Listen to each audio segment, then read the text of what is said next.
Hello everyone. Well, probably about the two people who watch this, but anyway, I'm bored, as a lot of people are. Obviously been trying to kind of do music related things, but I'm kind of struggling with that a bit on some days. Yesterday I did nothing. I wasn't, just couldn't get going. But a lot of people won't know I'm a real film nut. In actual fact, I've got, there's been three big passions in my life. There's been, obviously my wife, four, but obviously music, hard rock, heavy metal, heavy rock. There'll be some stuff I'll do coming up about that, if you're interested. And films and TV, cult TV. Obviously, when, like a lot of people out there, when we were growing up, we had 3 TV channels, so you tend to fixate more on like TV shows and film and stuff like that. More so now than children would, because they've got like video games and access to other kinds of media. But obviously, when I was a kid growing up, my big obsession was James Bond, war films as well, Clint Eastwood, stuff like that. But James Bond, I'm a big Bond fan, so sod it. Let's do it. It's lo-fi. There's no titles here. There's no fancy editing. It's me. It's one take. I'm ranking my James Bond films 24 to number 1. Yes. It would have been 25, but COVID-19 got rid of the release of No Time to Die. Yeah, great title. Yeah. Which, it's going to get released sometime when all this is over. It's been put back to November, but it might end up being later. It'd be interesting to see how that goes. They've got a new director. He's done some other films, but he probably got something to prove in this, just to show what he can do. So I'm quite interested to see it, and I hopefully Daniel Craig goes out with the big bang he deserves. Obviously, will come to his films. So yeah, there's been 25 James Bond films with No Time to Die. We haven't seen that yet, so there's 24. First one was 1962, Dr. No. Broccoli and Saltzman optioned the Ian Fleming books. Obviously, there's been various controversies with optioning over the years, and very sticky moments in the film franchise. But basically, they've kind of come up with a fairly consistent formula that's been adapted and tweaked over the years to keep pace with the times. And sometimes they've been ahead of the curve early on. Often they've kind of followed trends, and sometimes they've fallen out of step quite drastically, which we'll come to. But I always go and see James Bond from the pictures. I see each one twice at the pictures. There's only one time I haven't, and I'll explain that as we go along. I'll try and remember as much knowledge as I can. I'm a total sad bastard, and I'm such a sad bastard that I have a spreadsheet. It has all the James Bond films on it in order. I have it broken down into 10 sections, giving a mark out of 10 for each kind of defining thing that a James Bond film has. Pre-credit sequence, theme song, titles, James Bond, girls, action stunts, direction, villains, music, story, characters, and that gives me a rate. Each one of those is marked out of 10, and that gives me a rating out of 100 for each James Bond film. I also keep a record of the original US gross and original worldwide gross of the films, and what I do is I adjust this for inflation, and I've just done that before, and that's why I'm doing this video, because I can give you up-to-date, rough, pretty close inflation adjusted figures for every James Bond film, and I can tell you in terms of bums on seats what is the most successful one. I will tell you that as I go through each film. So number 24, this is the only James Bond film, apart from the really early ones, that I haven't seen in the pictures. The first James Bond film I saw the pictures was Diamonds Are Forever on a double bill, and that was with either with the Live and Let Die or the Roger Moore film Gold. I'm not sure. It gets muddled up in my memory, but I did see this film. Didn't see this film in the pictures, so I lost my thread then. I did not see this film in the pictures because it was in the era of video, and the we just got a video recorder, and we were watching lots of films, and I don't know, I just wasn't going to the pictures. So when this film came out, it kind of passed me by, which is a good job because it's shit, and it's A View to a Kill. There's a great story. One of my mates he was seeing a girl and we wanted to go on a date. So he goes, oh, there's a new James Bond film out. The pictures like. She goes, oh, she hadn't seen a James Bond film, so he took her to a kill. And yeah, it's not a good one to go on. But anyway, what's wrong with this film?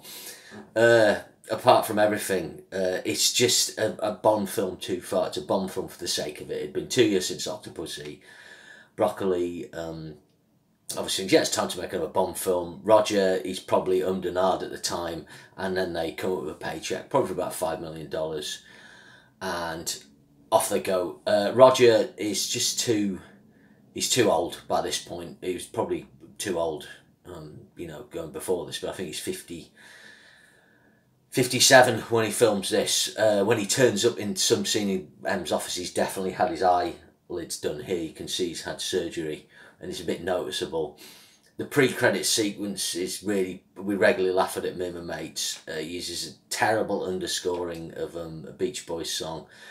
I like that Duran Duran song, goes into that, but everything's flat. The stunts, the credit sequence, the actual graphics aren't great on the song. The stunts, the direction's flat. The only interesting things in this film, there's three, and that's the supporting characters. The villain, Christopher Walken's very effective. Walken's a great actor. And last time I watched it, he is really good.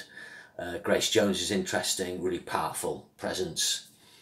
When she gets in bed with Rog, or Rog gets in bed with her, it's awesome.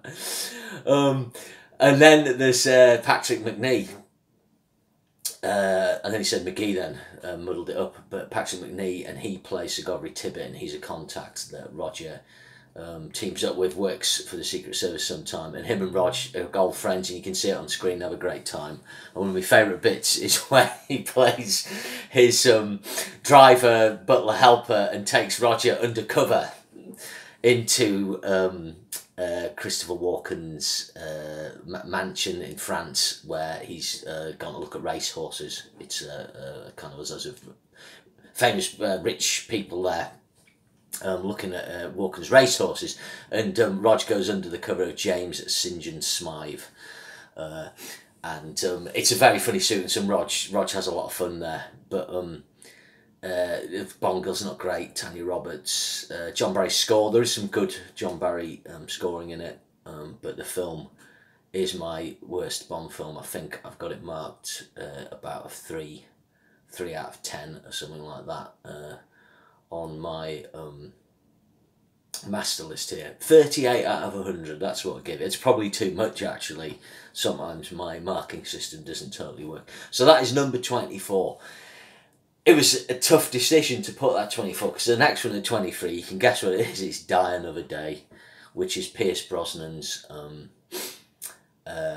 fourth and final film, and what a sad way to go out for Pierce. Pierce Brosnan did a lot for Bond, and we'll come to that as we go down this list, and I'll talk about Pierce's tenure as Bond more. Nothing wrong with Pierce in this film. He does his best. He had a couple of injuries, an injury on set. I think he blew his kneecap out. And I think that maybe might have undone him when it came to replacing him. Obviously, what happened in this film, it came out, they'd shot the film, September 11 happened, and all of a sudden it looks bloody ridiculous. And you've got like the Bourne identity that year. But a much higher grossing film, Die Another Day. If you released it now, I'm just looking, where is it on my list? It would, worldwide adjusted, it would gross $690 million if you released it now with today's ticket price. I didn't actually say The View to a Kill gross, which would be just under $400 million if you released it now. But yeah, Die Another Day, successful film. You know, Pierce Brosnan's successful tenor, but this, it just... I think the thing that undoes it is they go too far with the plot. They have what's called a Lewis Gilbert plot. So Lewis Gilbert, the guy who made Spy Love Me, You Only Live Twice, Moonraker. It's one of those big global villains, got a massive laser beam in space, or somebody's got diamonds. It's like Diamonds Are Forever. Everyone's crap in it. I don't like Halle Berry. I don't. Toby Stevens. All these people are good normally. He's not good.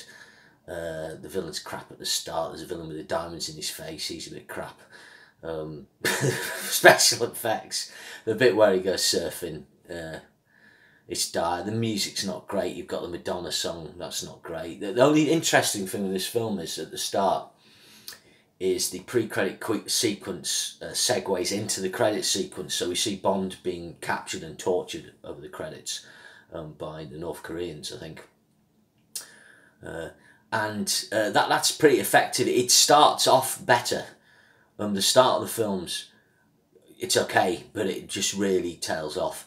Yeah, I think by the end of that, obviously the September 11th thing is like, oh, do we stick with Pierce, or do we reboot? And I think the fact maybe got cropped on set as well. It was like, and he's 49 when this film was shot. It was maybe like, right, we need to move to another guy. Obviously, he will appear later, actually fairly sooner than you think. Next one, Paul Pierce Brosnan, World is Not Enough, or The World Is Not Enough. I actually really like that title. It's Bond's coat of arms. It's the phrase on his coat of arms for Her Majesty's Secret Service. World Is Not Enough is what I call a dull Bond. You know, View to a Kill, Die Another Day have just got some real crap in them. But World Is Not Enough is just really dull. The really crap thing in it is the Bond girl, Denise Richards. I mean, that is just ridiculous. Again, this film starts off really good. It's got a really long pre-credit sequence, and it's almost two pre-credit sequences in one. And has this boat chase at the Thames, and ends on the Millennium Dome. Really good. Garbage Song's okay. Good pre-credits, good credit sequence with various oil and stuff like that. But it's just, it gets lost, the plot. And they don't make good use of the villain, Robert Carlyle. He could be a really interesting villain. You know, he's got his bullet gun in his brain and he can't feel pain and stuff like that. That sounds like a metal lyric. Bullet in the brain, I can't feel pain. Yes, metal lyric, remember. Carlyle just gets undone, and Sophie Marceau's, you think she's the Bond girl, but she's the villain. But I just never... I never totally bought into it, you know. Interesting, you know, she's had Stockholm Syndrome, you know, when she's been kidnapped, but it just kind of tails off. The climax is pretty dull. Nice musical score by David Arnold, good use of Judi Dench. It's not a really bad film, it's just a bit dull. Michael Apted, just not really a kinetic enough director to do this film. Good, made some good films, but just dull Bond, you know. My thing is kind of like a 60 out of 100. Again, it's probably a bit high. It's probably more like a 55 out of 10. Same, we went back to Die Another Day, yeah, low mark. Next one, again, just the thing with this Bond film is just not memorable. It's kind of got a bit of a greatest hits. And it is Roger Moore's 5th Bond film, For Your Eyes Only. Some people like this because it gets Roger back to basics. Not that he ever was basic before. But Roger's really good in this. There's a great scene in For Your Eyes Only. He kicks a car off a cliff with a character called Locke in it, played by an actor called Michael. I can't remember his second name offhand, but he's in Ken Russell's The Devils, and he's a really charismatic actor. And Roger's really gritty, he really means it. There's also a young girl skater in a character, and she tries to tap off a Rog. And even Rog realises, you know, Roger's Bond realises this isn't appropriate, and he tells her to put her clothes on and go and he'll buy her an ice cream, which is a brilliant bit. But the film, it starts off pretty... No, the pre-credit sequence is rubbish. It's ridiculous. It kind of involves Blofeld, or somebody like Blofeld. I like the Sheena Easton song. I like the credit sequence. I like Maurice Binder's last great credit sequence. There's lots of water. Sheena Easton in the credits. I like the song. Some people don't like it, but I've always thought it's good. Then it establishes the plot. Really like the Melina Havelock character, played by Carol Bouquet. She's really good. So there's initial sort of preamble in Greece, and then it kind of, he goes to Corsica. Well, I watched it recently. I should just say that I've watched every James Bond film last year, or the year before recently, apart from the Pierce Brosnan and Daniel Craig one, so I'm pretty kind of fresh in my head.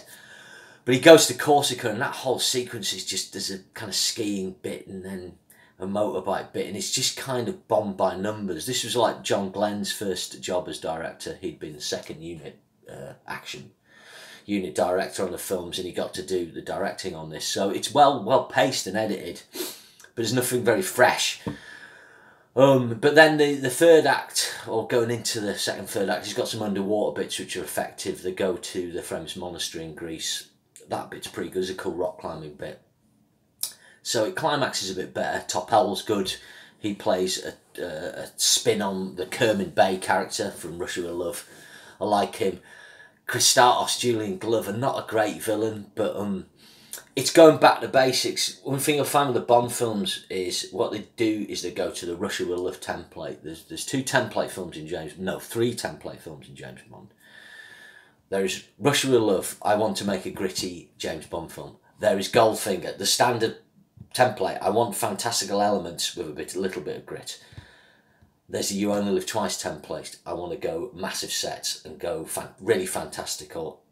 And sometimes that can work. Spy Love Me will come to that. Other times it goes wrong. Die Another Day and so on. So this is using a Russia with Love template. Why is that? The previous film, Moonraker, went absolutely ridiculous. We'll come to that. For Your Eyes Only, it's just... I should just say, actually, again, there's a good bit where they're tied up on some coral. Not on some coral, there's a bit where they're tied up and pulled underwater and dragged over coral, and that's taken from a Fleming book. I can't remember. I think it might be Live and Let Die book, but I can't remember offhand. But yeah, it's not For Your Eyes Only. It's not a bad film. It's just a bit of memorable. Not a good Bill Conti score. Love Bill Conti with Rocky, but not for James Bond. So it's just kind of like a 5, 6 out of 10. Successful film. Let me look at my inflation adjusted figure for it. Where is it? Sorry, I'm just looking at a spreadsheet here because you're all desperate to know. 655 million. I didn't give you the World Is Not Enough. That was 670 million if you released it now. So these sort of figures, they're kind of the last few films are in the $600 million to $700 million adjusted gross range.